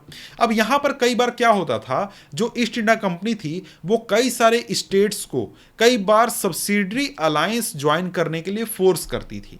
अब ये सब्सिडरी अलायंस क्या है भाई, सब्सिडरी अलायंस एक तरीके का अलायंस है जिसमें कि क्या होता था, जो इंडियन रूलर है जो भी इस अलायंस को ज्वाइन करेगा उनको अपनी खुद की आर्मी रखने का परमिशन नहीं होगा, और इसके बदले में जो ईस्ट इंडिया कंपनी है उसकी आर्मी उनके राज्य की, उनके देश की रक्षा करेगी। समझ गए। लेकिन यहां पर जो कंपनी, जो आर्मी कंपनी के द्वारा रखी जाएगी जिसको कि सब्सिडरी फोर्स कहा जाएगा, उसके लिए जो राजा है वो क्या करेगा, पैसे प्रोवाइड करेगा। और अगर वो राजा पैसे नहीं प्रोवाइड कर पाता है तो वो क्या करेगा, वो अपने राज्य का थोड़ा सा हिस्सा क्या करेगा, कंपनी को दे देगा एज अ पेनाल्टी। समझ गए। जैसे एग्जाम्पल में अगर हम लोग देखें तो जो रिचर्ड वेल्सली हैं जो कि गवर्नर जनरल थे 1798 से 1805 तक, यहां पर अवध के नवाब को इनकी आधी टेरिटरी देने के लिए फोर्स किया गया था 1801 में। क्यों? क्योंकि उन्होंने सब्सिडरी अलायंस के तहत जो सब्सिडरी फोर्सेस थी उसके पैसे नहीं दे पाए थे अवध के नवाब। अब यहां पर इसी तरीके से हैदराबाद के भी कुछ इलाके कब्जा कर लिए गए थे इसी बहाना के आधार पर। समझ गए। अब यहां पर आगे बढ़ते हैं, टॉपिक है हमारा Tipu Sultan the tiger of Mysore. तो अभी थोड़ी देर पहले मैंने क्या कहा, मैंने कहा कि भाई जो ईस्ट इंडिया कंपनी थी वो कभी भी किसी भी राज्य के ऊपर डायरेक्ट अटैक नहीं करती थी। लेकिन ये हर बार सही नहीं था। जब भी कंपनी को लगता था कि भाई किसी राजा से हमें खतरा है और कोई राजा हमें एक तरीके से चैलेंज कर सकता है, तो वहां पर कंपनी डायरेक्ट अटैक किया करती थी। समझ गए। एग्जाम्पल है टीपू सुल्तान या फिर मैसूर। यहां पर जो कंपनी है वो क्या करती है, डायरेक्ट अटैक करती है। यहां पर मैसूर जो था वो काफी पावरफुल हो चुका था और इनके जो रूलर थे हैदर अली और टीपू सुल्तान, इनके लीडरशिप में मैसूर काफी पावरफुल हो चुका था। हैदर अली का रूल चला था 1761 से 1782 तक और इनके बेटे टीपू सुल्तान का 1782 से 1799 तक। यहां पर मैं कई बार हिंदी वर्ड्स यूज कर दे रहा हूं, उसके लिए सॉरी। ठीक है। तो यहां पर मैसूर जो था वो काफी पावरफुल स्टेट हो चुका था। क्यों भाई? क्योंकि यहां पर जो मैसूर था वो एक आपका समुद्र से सटा हुआ राज्य था। यहां पर मैसूर जो था उसको ट्रेड में काफी प्रॉफिट हो रहा था और यहां पर मालाबार कोस्ट जो है उसके थ्रू मैसूर जो है वहां पर काफी ट्रेड होता था। किस किस चीज का भाई? पेपर का, कार्डामोम का, सैंडलवुड का, इन चीजों का ट्रेड होता था। यहां पर क्या हुआ, यहां पर 1785 में टीपू सुल्तान ने सैंडलवुड, पेपर और कार्डामोम का एक्सपोर्ट जो था वो रोक दिया अपने इलाके से, और उसके साथ ही लोकल मर्चेंट्स को यह मना कर दिया कि वो कंपनी के साथ ट्रेड करने से मना कर दिया गया। इसके साथ ही जो टीपू सुल्तान है उन्होंने क्या किया कि भाई जो फ्रेंच लोग थे, फ्रेंच भी इंडिया में मौजूद थे, भले ही थोड़े से इलाके में थे लेकिन थे, उनके साथ अच्छा रिलेशनशिप बनाया, उनकी मदद से अपनी आर्मी को काफ़ी मॉडर्नाइज किया और अपनी आर्मी को ज़्यादा बेहतर बनाया। तो इसकी वजह से जो ब्रिटिशर्स थे वो काफ़ी गुस्सा हो गए कि यार तुम जाके फ्रेंच लोगों से दोस्ती कर रहे हो, हम लोग को ट्रेड करने से मना कर दिए हो। इस तरीके से ब्रिटिशर्स काफ़ी गुस्सा हो गए और यहाँ पर इस चीज़ की वजह से हैदर और टीपू सुल्तान को जो ब्रिटिशर्स थे वो एम्बिशियस, एरोगेंट और डेंजरस मानते थे। इनको ब्रिटिशर्स का ऐसा कहना था, ईस्ट इंडिया कंपनी का ऐसा मानना था कि ये ऐसे रीलर हैं जिनको कंट्रोल करने की ज़रूरत है और जिनको क्रश करने की ज़रूरत है। तो इस वजह से जो ईस्ट इंडिया कंपनी है उसने 4 युद्ध लड़े मैसूर के साथ, 1 2 3 4, और अंत में जाकर जो चौथा युद्ध था जो कि था बैटल ऑफ श्रीरंगपट्टनम, यहां पर कंपनी जो है वो जीतने पाई और टीपू सुल्तान को मार दिया गया उसी युद्ध में। और मैसूर जो है उसको, जो पुराने रूलर थे मैसूर के, वोडियार फैमिली, उनके कंट्रोल में स्थापित कर दिया गया और यहां पर सब्सिडरी अलायंस इंपोज कर दिया गया। समझ गए? तो इस तरीके से मैसूर पर अंग्रेजों ने कब्जा किया था।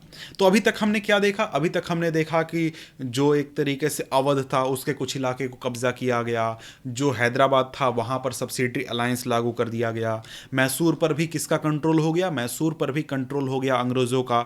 और साथ में यहाँ पर टीपू सुल्तान के बारे में एक छोटी सी कहानी है, इसको आप चाहें तो पढ़ सकते हैं। हम यहाँ पर आगे बढ़ रहे हैं, ठीक है? तो यहाँ पर आप टीपू सुल्तान के इस टॉय को भी देख सकते हैं, जहाँ पर उनका एक टॉय है जिसमें कि शेर है अंग्रेज को खा रहा है, इस तरीके से। अब यहां पर अगला टॉपिक है वार विद द मराठास, मतलब कि जो मराठा थे उन पर किस तरीके से अंग्रेजों ने, एक तरीके से अंग्रेज हावी हुए थे, किस तरीके से मराठाओं के इलाके पर कब्जा किया था, ये हम देखने वाले हैं।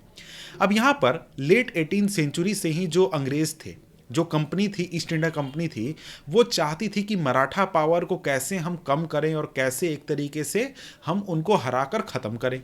तो यहाँ पर मराठा पावर को अगर हमें समझना है तो मराठा पावर के लिए आप इस इमेज को देखिए।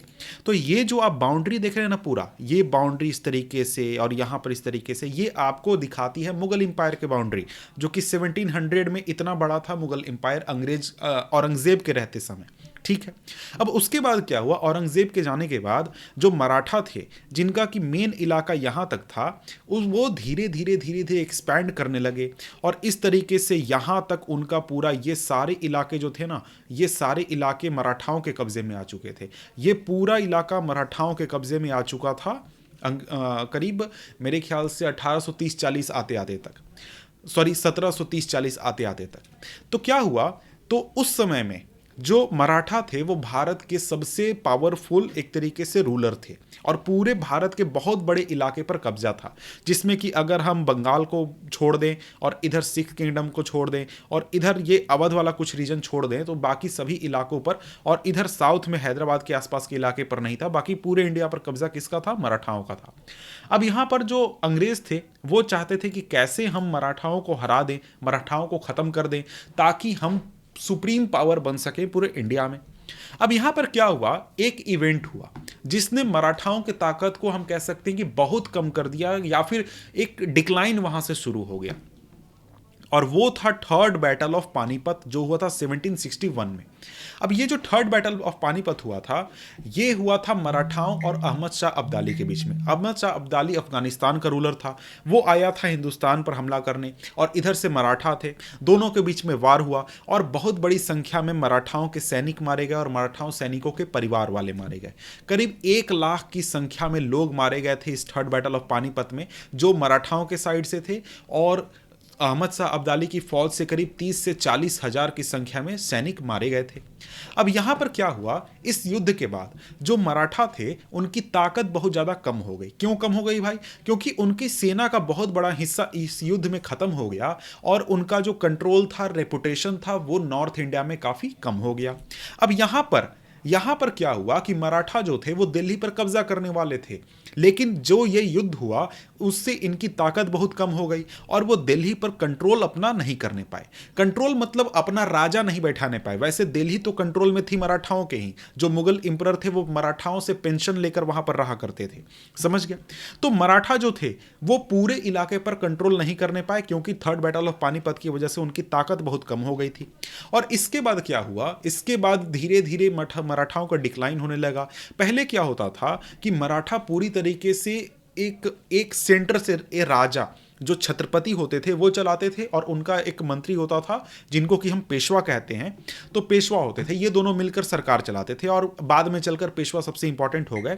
तो बाद में जब ये थर्ड बैटल ऑफ पानीपत हो गया तो मराठा काफ़ी कमज़ोर हो गए। तो धीरे धीरे क्या हुआ, ये आपको कई सारे स्टेट में टूट गए। मतलब कि एक मराठा पूरा स्टेट क्या बन गया, मराठा राज्य कई सारे इलाकों में टूट गया, कई सारे टुकड़े हो गए उसको, और वहाँ पर कई सारे अलग अलग मराठा डायनेस्टी आ गए, जैसे कि सिंधिया, होलकर, गायकवाड़, भोंसले, ये सारे कई सारे आपको मराठा रूलर हुए, अलग अलग इलाकों में रूल करने लगे। जैसे कि ग्वालियर में सिंधिया रूल करने लगे, गायकवाड़ आपको गुजरात के शायद कुछ रीजन में रूल करने लगे। ये अलग अलग रूलर हो गए जो कि अब ग्रुप बनाकर मराठा कन्फेडरेसी चलाते थे।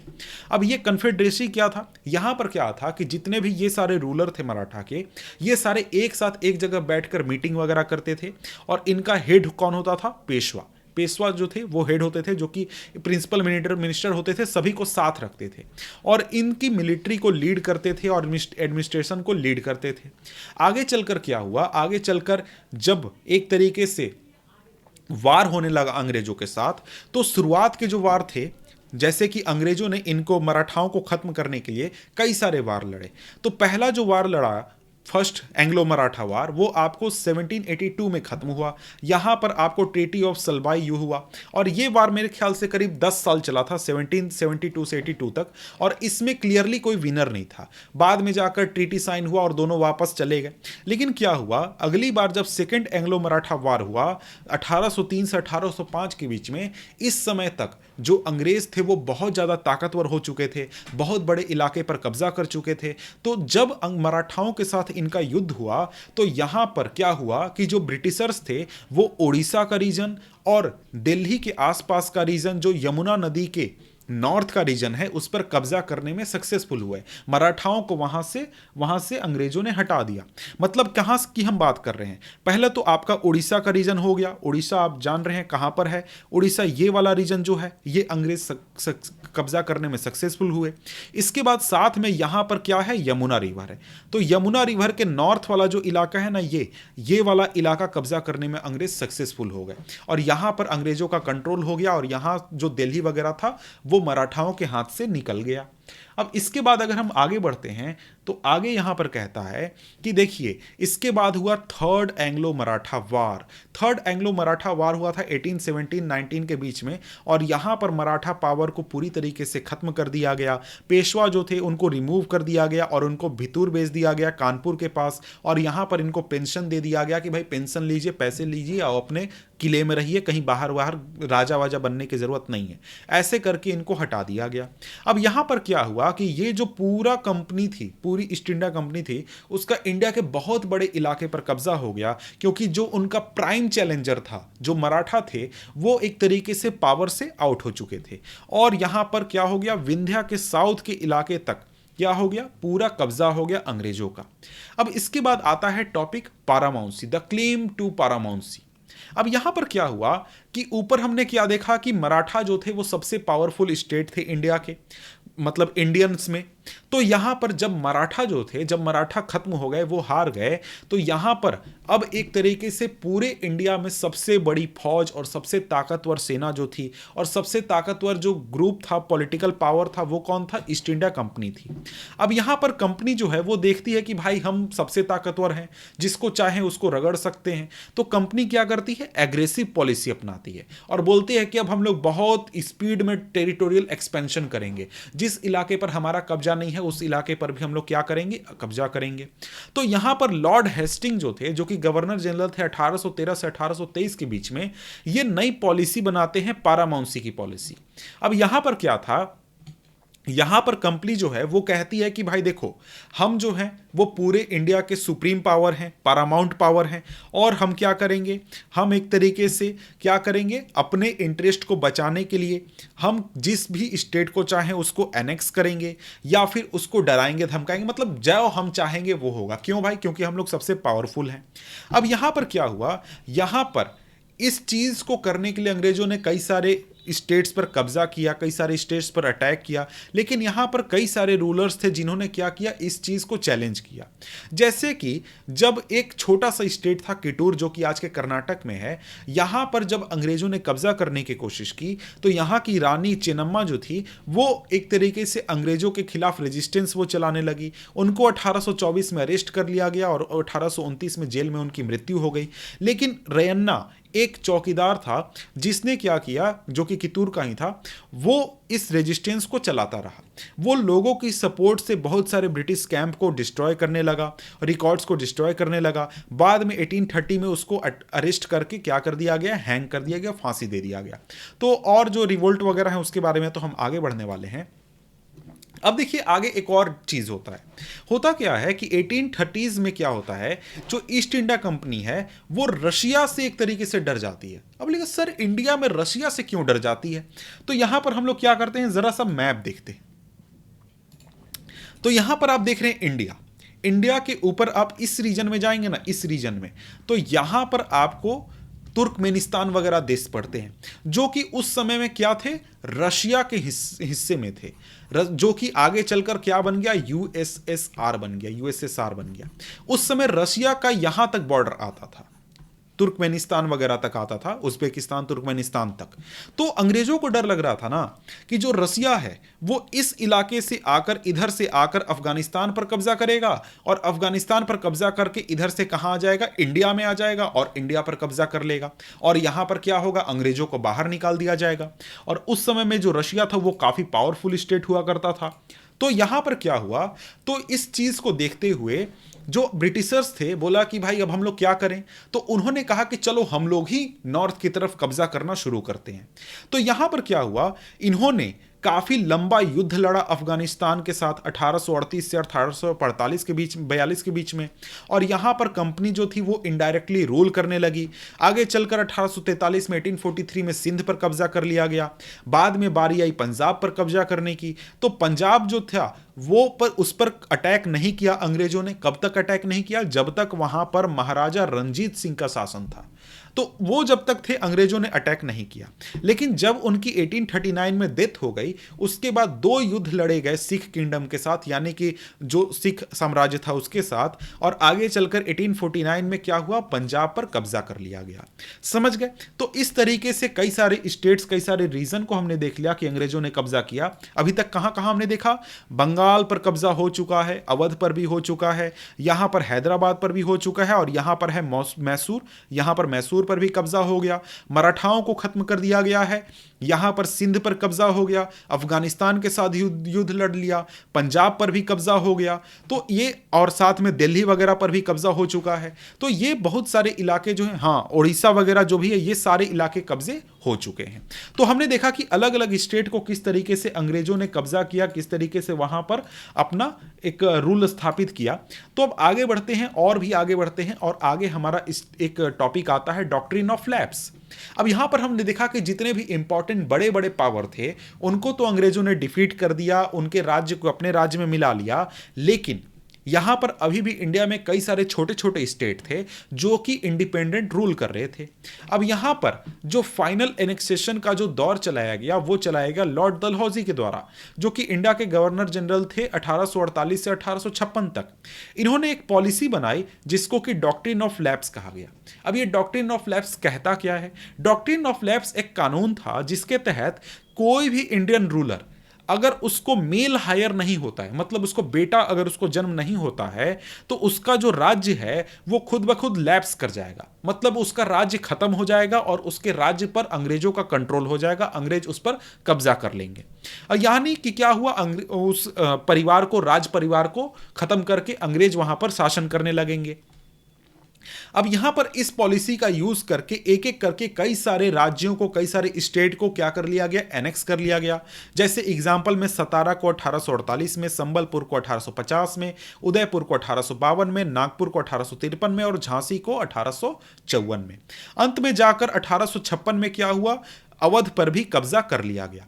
पहले हमने क्या देखा था? पहले हमने देखा था कि सब्सिडरी अलायंस के तहत अवध के आधे इलाके पर अंग्रेजों ने कब्जा कर लिया था, जब अवध के नवाब पैसे नहीं देने पाए थे सब्सिडरी फोर्स का। तो यहां पर इस समय क्या हुआ, ब्रिटिशर्स ने सब्सिडरी यहां पर ये डॉक्ट्रिन ऑफ लैप्स का यूज नहीं किया गया अवध में। यहां पर अवध में दूसरा तरीका अपनाया गया। अवध में क्या तरीका अपनाया गया? ब्रिटिशर्स ने कहा कि यार देखो क्या है ना, अवध का जो शासन है वो ठीक से नहीं चल रहा है, अवध के नवाब जो है वो सही से शासन नहीं कर रहे हैं, जनता पर तानाशाही कर रहे हैं। तो यहां पर हमारी ये ड्यूटी है, मतलब अंग्रेजों की ड्यूटी है कि हम अवध को, अवध की जनता को मिस गवर्नमेंट से बचाएं और यहां पर जो तानाशाही चोल हो रही है नवाब की उसको खत्म करें। इसलिए क्या किया जाए, हम लोग अवध के राजा को हटाकर अवध पर कब्जा कर रहे हैं पूरी तरीके से। अब यहां पर जब अवध के नवाब को काफी बेइज्जती के साथ हटाया गया राजगद्दी से, तो यहां पर नवाब जो हैं वो भी काफी नाराज हुए और साथ में अवध की जनता भी वो भी काफी नाराज हुई। और जब 1857 में रिवोल्ट हुआ तो यहां पर काफी बढ़ चढ़कर जनता ने रिवोल्ट में पार्टिसिपेट किया, क्योंकि काफी बुरी तरीके से अवध के नवाब को राजगद्दी से हटाया गया था। अब यहां पर जैसे कि आप इमेज देख सकते हैं, महाराजा रणजीत सिंह की इमेज है, इसके अलावा वीर सुरेंद्र राय की इमेज यहां पर देख सकते हैं। अब यहां पर ये जो इमेज आप देख रहे हैं इसमें आप देख सकते हैं कि भाई इंडिया जो है, इंडिया के किस किस इलाके में किस समय तक अंग्रेजों का कब्जा था। अब यहां पर देख सकते हैं कि 1797 तक क्या था, मात्र इतने इलाके पर अंग्रेजों का कब्जा था। यहां पर ये हो गया, और यहां पर मद्रास, मद्रास देख लीजिए कहां पर है, और यहां पर ये इलाका, इन इलाकों पर अंग्रेजों का कब्जा था। 1840 आते आते तक इतने इलाके पर कब्जा हो गया, और आगे चलकर 1857 तक जितने भी येलो कलर में आप देख रहे हैं इन पर अंग्रेजों का कब्जा हो गया। और 1857 के बाद ये जो कलर थे ये ऐसे ही रह गए, लेकिन यहां पर राजा रूल कर रहे थे, लेकिन वो क्या थे, ब्रिटिशर्स के कंट्रोल में रूल कर रहे थे, अपनी मर्जी से ब्रिटिशर्स के अगेंस्ट, ब्रिटिशर्स से झगड़ा करके रूल नहीं कर रहे थे। मतलब आपने प्रिंसली स्टेट का नाम सुना होगा, प्रिंसली स्टेट होता था, तो ये सारे क्या बन गए, ये सारे आपके प्रिंसली स्टेट बन गए, जो कि रूल तो कर रहे थे लेकिन वो अपनी मर्जी से अपने हिसाब से रूल नहीं कर रहे थे।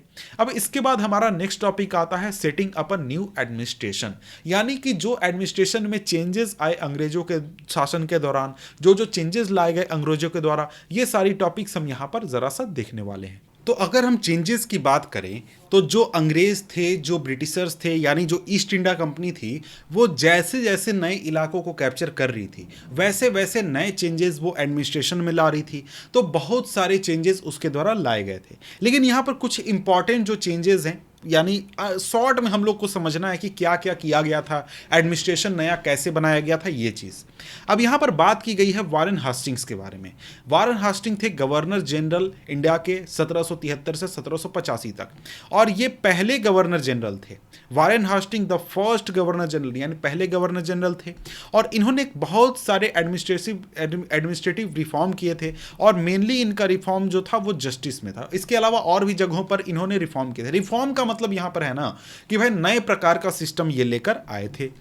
अब यहां पर क्या हुआ था कि जब वारेन हास्टिंग पावर में थे, जब ये गवर्नर जनरल बने थे, उस समय जो कंपनी थी वो सिर्फ बंगाल में नहीं थी बल्कि बॉम्बे और मद्रास रीजन में भी उसका प्रेजेंस मौजूद था। और जो ब्रिटिश टेरिटरीज थे वो आपको 3 हिस्सों में डिवाइडेड थे, जिनको कि कहा जाता था प्रेसिडेंसी।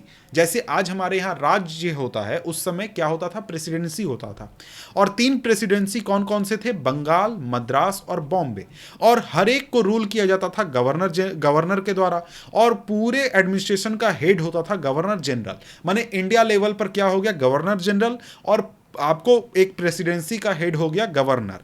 और वारेन हास्टिंग जो थे वो पहले गवर्नर जनरल थे जिन्होंने कई सारे रिफॉर्म किए थे। अब यहां पर इंडिया का अगर आप मैप देखें तो ये मैप है 1937 का, लेकिन इसके पहले के समय में भी क्या था, यही आपका डिवीजन था। तो यहां पर 3 हिस्से आप देख रहे हैं। पहला तो ये वाला हिस्सा, ये पूरा हिस्सा हो गया, जो कि कौन सा आपका है, आपका है बंगाल प्रेसिडेंसी। इसके बाद आपका आ जाता है ये वाला हिस्सा, ये आपका बॉम्बे प्रेसिडेंसी है, और यहां पर है मद्रास प्रेसिडेंसी। तो देख सकते हैं 3 प्रेसिडेंसी है, तीनों के लिए क्या होंगे, गवर्नर होंगे, और पूरे इंडिया का हेड कौन होगा, गवर्नर जनरल। आगे चलकर गवर्नर जनरल को पोस्ट को चेंज करके क्या कर दिया गया था, वाइस रॉय कर दिया गया था नाम, समझ गए। तो गवर्नर जनरल की बात हमने कर ली, गवर्नर की बात कर ली, प्रेसिडेंसी क्या होते हैं ये भी बात कर लिया। और अगर हम आगे देखें तो आगे हम अब बात कर लेते हैं कि भाई जस्टिस के मामले में क्या चेंजेस आए थे। तो 1772 से यानी 1772 से एक नया सिस्टम लाया गया जस्टिस का।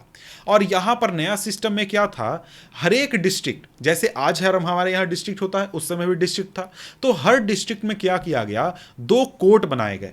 एक आपका होता था क्रिमिनल कोर्ट जिसको कि फौजदारी अदालत कहा जाता था, और एक होता था सिविल कोर्ट जो कि दीवानी अदालत होता था। क्रिमिनल कोर्ट में आपको क्रिमिनल केसेस होते थे, और दीवानी अदालत में जो सिविल केसेस होते हैं, मतलब कि किसी से आपका झगड़ा हो गया, बहस हो गया, इस तरीके की चीजें, ठीक है। और इसके साथ ही जो मौलवी थे और हिंदू पंडित थे, ये एक तरीके से इंडियन लॉ को कन्वर्ट करने का काम करते थे, ट्रांसलेट करने का काम करते थे यूरोपियन डिस्ट्रिक्ट कलेक्टर के लिए, जो कि सिविल कोर्ट में बैठा करते थे। और जो क्रिमिनल कोर्ट था वो काजी और मुफ्ती द्वारा कंट्रोल किया जाता था, या फिर उनके द्वारा मैनेज किया जाता था, लेकिन उसके ऊपर भी एक तरीके से कलेक्टर उस पर निगरानी रखते थे। अब यहां पर क्या है, काजी क्या होता है, एक जज को कहते हैं हम काजी, और मुफ्ती होता है एक ज्यूरिस्ट होता है जो कि मुस्लिम कम्युनिटी का होता है, जो कि लॉ को एक तरीके से इंप्लीमेंट कराने का काम करता है। अब इसके बाद बात करें तो यहां पर वारेन हस्टिंग का ट्रायल का इमेज दिखाया गया है। वारेन हस्टिंग के ऊपर आरोप यह था कि उनके शासनकाल में मिस गवर्नमेंट हुआ था बंगाल का क्या हुआ था, मिस गवर्नमेंट। और इसकी वजह से क्या हुआ, इसकी वजह से उनको उनके ऊपर इंपीचमेंट का एक तरीके से केस चला। इंपीचमेंट होता है जब किसी को उसके पद से एक तरीके से हटा दिया जाता है, निकाल दिया जाता है उसके गलत बिहेवियर की वजह से। अब यहां पर देखिए, यहां पर हमने अभी तुरंत ऊपर क्या बात किया कि मौलवी होते थे और साथ में जो पंडित होते थे वो क्या करते थे, इंटरप्रेट करते थे रिलीजियस लॉ, मतलब कि हिंदू धर्म से क्या कानून है, मुस्लिम धर्म के अनुसार क्या कानून है। लेकिन यहां पर हिंदू रिलीजियस लॉ के साथ एक परेशानी ये थी कि जो आपके पंडित होते थे वो कई सारे अलग अलग लॉज को अलग अलग तरीके से इंटरप्रेट करते थे, जिस हिसाब से वो आपको रिलीजन फॉलो करते हैं। जैसे कि हमारे धर्म में क्या होता है, हिंदू धर्म में क्या होता है, कई सारे अलग अलग आपको रिलीजियस स्कूल हैं, मतलब कि आपको सेम ही चीज को अलग अलग तरीके से लोग इंटरप्रेट करते हैं। तो यहां पर क्या हुआ, इस चीज को खत्म करने के लिए, पूरे इंडिया में यूनिफॉर्म लॉ लाने के लिए 1775 में 11 पंडितों का क्या किया गया, एक ग्रुप बनाया गया। उनको यह काम दिया गया कि जो हिंदू लॉज हैं उसका एक डाइजेस्ट तैयार करें। डाइजेस्ट तैयार करने का मतलब है कि आप सभी तरीके के कानूनों को देखिए और एक कानून का लिस्ट बनाकर आप लोग तैयार कीजिए। और इसके बाद इस कंपाइलेशन को क्या किया गया, इंग्लिश में ट्रांसलेट किया गया। आगे चलकर 1778 तक, 1778 तक क्या हुआ कि मुस्लिम लॉज का भी एक कोड मतलब वही कि भाई लिस्ट ऑफ लॉज क्या किया गया, तैयार किया गया। और ये देखिए, इस तरीके के जो कंपाइलेशन थे, कोड थे, तैयार किए गए थे ताकि जो यूरोपियन जजेस हैं वो आसानी से हिंदू लॉ या फिर आपके मुस्लिम लॉ के हिसाब से ऑर्डर सुना सके, ऑर्डर बता सके। आगे चलकर जब रेगुलेटिंग एक्ट आया 1773 में, अब देखिए 1773 का रेगुलेटिंग एक्ट यहां पर कहता है। तो रेगुलेटिंग एक्ट क्या है, तो इस तरीके से जैसे हमारे देश में अभी क्या चलता है, अभी हमारे देश में संविधान चल रहा है, तो संविधान में कई सारे हमेशा सुधार होते रहते हैं। उसी तरीके से जब अंग्रेजों का यहाँ पर शासन था, तो अंग्रेजों के शासन के दौरान जो अंग्रेज थे वो हर 5 साल, 10 साल, 15 साल में जैसा ज़रूरत होता था अपने जो कॉन्स्टिट्यूशन हम कह सकते हैं या फिर उस समय जो रूल्स थे उसमें सुधार वगैरह लाते रहते थे। तो उसी तरीके का एक सुधार आया था 1773 में, जिसको कि कहा गया रेगुलेटिंग एक्ट ऑफ 1773। समझ गए। तो यहां पर ज्यादा डिटेल में नहीं जाना है, यहां पर है कि भाई अब यहां पर रेगुलेटिंग एक्ट ऑफ 1773 का मतलब क्या, मतलब कि ऐसे और भी कानून आए थे, जैसे कि 1778 में आया था या फिर आगे चलकर और भी आए थे, कई सारे आए थे, तो उसमें से एक था 1773 का। अब यहां पर इस रेगुलेटिंग एक्ट में क्या हुआ था, एक सुप्रीम कोर्ट बनाया गया था और इसके साथ ही एक कोर्ट ऑफ अपील बनाया गया था जिसको कि सदर निजामत अदालत कहा गया, और ये दोनों कलकत्ता में सेटअप किए गए थे। ठीक है। अब यहां पर आगे कहा जा रहा है कि the principal figure in the Indian district was the collector, यानी जो कलेक्टर है वो एक तरीके से जो पूरा इंडिया का जो डिस्ट्रिक्ट था उसका हेड हुआ करता। जैसे आज आप देख सकते हैं डीएम होता है, डीसी होता है, वो उस समय भी वही पोस्ट था, वही चीज को हम लोग फॉलो कर रहे हैं आज भी। अब जैसे ये टाइटल सजेस्ट करता है, इसका मेन काम क्या था, इसका मेन काम था रेवेन्यू कलेक्ट करना, टैक्सेस कलेक्ट करना, लॉ एंड ऑर्डर को बना कर रखना, और इसके लिए वो जजेस, पुलिस ऑफिसर, दरोगा सभी को एक तरीके से ऑर्डर दे सकता था। और इसका जो ऑफिस होता था उसको कहा जाता था कलेक्ट्रेट, और ये एक नया पावर सेंटर बन गया। मतलब ये हुआ कि देखिए पहले क्या होता था, जमींदार होते थे, किसी भी इलाके में जमींदार होते थे, वो सबसे पावरफुल हुआ करते थे। लेकिन अंग्रेज आए तो जमींदारों का पावर वगैरह चला गया। अंग्रेज आए तो क्या हो गया, कलेक्ट्रेट जो था, कलेक्टर जो था, वो सबसे पावरफुल आदमी बन गया एक डिस्ट्रिक्ट में, और ये सबसे पावरफुल पोस्ट बन गया। यहां पर अब पावर होता था, यहां पर सारे काम होते थे, सारे ऑर्डर्स यहीं से पास होते थे, तो ये एक तरीके से अथॉरिटी का सेंटर बन गया। अब इसके बाद है टॉपिक द कंपनी आर्मी। यानी कि अब तक ले हमने क्या देखा, अब तक हमने देखा कि जो सोसाइटी था उसमें कई सारे चेंजेस आए, इसके साथ में जो जुडिशरी थी उसमें चेंजेस आए, और अब यहां पर बात हो रही है आर्मी की। आर्मी में भी चेंजेस आए थे। आर्मी में चेंजेस क्या आए थे, कैसे आए थे, ये जरा सा देखते हैं। तो यहां पर देखें तो जो अंग्रेज थे वो यूरोप से आए हुए थे। यूरोप में आपको जो आर्मी का सिस्टम था वो काफ़ी अलग था। इंडिया में जैसे मुगल वगैरह आर्मी रखते थे उससे काफ़ी अलग था।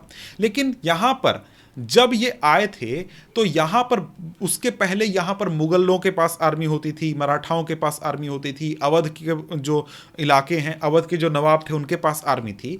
तो उनका पूरा सिस्टम अलग था। जो मुगल आर्मी होती थी उनमें मेनली कैवेलरी होती थी। कैवेलरी क्या होता है, जो घुड़सवार सैनिक होता है ना, उसको हम कैवेलरी कहते हैं। अब इसके साथ ही इन्फेंट्री भी होती थी। इन्फेंट्री मतलब जो पैदल सैनिक होते हैं, जो भाला तलवार लेकर चलते हैं, उनको इन्फेंट्री कहा जाता है। अब इन सैनिकों को आर्चरी यानी कि तीरंदाजी, तीर चलाने में ट्रेनिंग मिलता था, तलवार चलाने में ट्रेनिंग मिलता था। और जो मुगल आर्मी होती थी उसमें मेनली कैवेलरी होती थी, और साथ में जो आपके मुगल राज्य था, मुगल सरकार था, मुगल जो पूरा सिस्टम था, उसमें पर्सनली इन्फेंट्री उतना नहीं रखा जाता था। मतलब कि ट्रेंड इन्फेंट्री नहीं रखा जाता था। क्यों? क्योंकि यहाँ पर इनको ज़रूरत नहीं थी। क्यों भाई, क्यों ज़रूरत नहीं थी? अब जो मुगल सेना थी उसमें सिर्फ और सिर्फ कैवेलरी होती थी, मेनली इन्फेंट्री होती थी लेकिन कम संख्या में। इन्फेंट्री कम क्यों होती थी? कम इसलिए होती थी क्योंकि यहाँ पर जो रूरल एरियाज थे इंडिया में, वहाँ पर बहुत सारे आर्म्ड पेजेंट हुआ करते थे। ऐसे किसान होते थे जो कि हथियार चलाना, हथियार इस्तेमाल करना जानते थे, और साथ में बहुत सारे लोकल जमींदार थे जो कि अपने पास सैनिक बड़ी संख्या में रखते थे। तो जो जब भी मुगलों की ज़रूरत होती थी पैदल सैनिकों की, वो इन इलाकों से अपने जो जमींदार वगैरह थे उनसे पैदल सैनिक मंगा लिया करते थे। तो इस तरीके से मुगल जो है अपनी ज़रूरतों को पूरा करते थे। लेकिन जब मुगल स्टेट डिक्लाइन कर गया, और जो आपके अवध थे, बनारस थे, इस तरीके के स्टेट जो थे वो खुद को आज़ाद इन्होंने घोषित कर लिया, तो इन्होंने क्या किया, किसानों को, पेजेंट्स को अपने आर्मी में भर्ती करना शुरू कर दिया, उनको ट्रेनिंग देना शुरू कर दिया, और इनको प्रोफेशनल सोल्जर बनाना शुरू कर दिया। तो जब अंग्रेजों की बारी आई तो जो अंग्रेज थे वो भी इस सिस्टम को फॉलो करने लगे, और अपने सेना में क्या करने लगे, अपनी आर्मी में लोगों को इसी तरीके से रिक्रूट करने लगे। और इसको आगे चलकर क्या कहा गया, सिपॉय आर्मी कहा गया। यानी कि ये आया है सिपाही वर्ड से, सिपॉय। ठीक है। अब यहां पर क्या हुआ कि आगे चलकर 1820s तक क्या हो गया, टेक्नोलॉजी चेंज होने लगा, युद्ध में टेक्नोलॉजी बदलने लगा। अब इसका कारण ये था कि भाई देखो, जो नए नई टेक्नोलॉजी थी, जैसे बंदूकें थी और भी चीज़ें थी, बहुत सारी नई चीज़ें आने लगी थी। तो इसकी वजह से जो कंपनी थी, ईस्ट इंडिया कंपनी थी, उसको अब कैवेलरी की उतनी ज़्यादा ज़रूरत नहीं थी, यानी घुड़सवार सैनिकों की अब उतनी ज़्यादा ज़रूरत नहीं थी। उसका कारण ये था कि जो ब्रिटिश एम्पायर था, यानी कि जो ब्रिटिश एम्पायर था, ईस्ट इंडिया कंपनी के ऊपर जो ब्रिटिश एम्पायर सरकार जो थी, महारानी वाला जो एम्पायर था, वो आपको बर्मा में, अफगानिस्तान में, इजिप्ट में, सभी जगहों पर फाइट कर रहा था। और वहाँ पर जो सैनिक थे वो मस्कट, मैचलॉक यूज़ किया करते थे। मस्कट मैचलॉक क्या होता है, उस समय स्पेशल प्रकार का बंदूक वगैरह होता था जिसको कि ये कहा जाता है। अब यहाँ पर जो सोल्जर थे उनको क्या करना था, नई टेक्नोलॉजी के साथ चलना होगा, क्योंकि भाई नई टेक्नोलॉजी नहीं इस्तेमाल करेंगे युद्ध में हार जाएंगे। तो कंपनी क्या करने लगी, अपने सैनिकों को नई टेक्नोलॉजी देने लगी। जो कैवेलरी थी, घुड़सवार सैनिक थे, उनको हटाने लगी, और साथ में जो यहाँ पर इन्फेंट्री रेजिमेंट्स थे उनकी संख्या बढ़ाने लगी, मतलब पैदल सैनिकों की संख्या बढ़ाने लगी। आगे चलकर क्या हुआ, अर्ली 19th सेंचुरी में जो ब्रिटिशर्स थे वो यूनिफॉर्म मिलिट्री कल्चर लाने लगे। मतलब कि सभी को एक प्रकार खाना, एक प्रकार व्यवस्था, एक प्रकार ड्रेस, ये पूरा सिस्टम आने लगा। जो सोल्जर्स थे उनको यूरोपियन स्टाइल ट्रेनिंग दिया जाने लगा, यूरोपियन स्टाइल ड्रिल होने लगा, यूरोपियन स्टाइल डिसिप्लिन फॉलो करना होता था, और इसकी वजह से कई सारे प्रॉब्लम्स भी हुए। उसका रीज़न ये था कि जो इंडिया के लोग थे वो कास्ट सिस्टम को फॉलो करते थे, कम्युनिटी में रहते थे। तो यहाँ पर क्या होता था, जब भी अलग अलग प्रकार के लोगों को साथ लाया जाता था तो वो कम्युनिटी जैसी फीलिंग अपने पास नहीं ला पाते थे। और यहाँ पर जो कम्युनिटी वगैरह है, कास्ट वगैरह है, उसको कभी भी आर्मी बनाने समय ध्यान में अंग्रेज लोग नहीं रखते थे। तो इस वजह से क्या होता था कि जो लोग होते थे जो कि किसी खास कम्युनिटी से आते हैं, किसी खास कास्ट से आते हैं, तो उनको लगता था कि भाई उनके कास्ट से उनको अलग किया जा रहा है, उनके रिलीजियस फीलिंग्स के का आदर नहीं किया जा रहा है।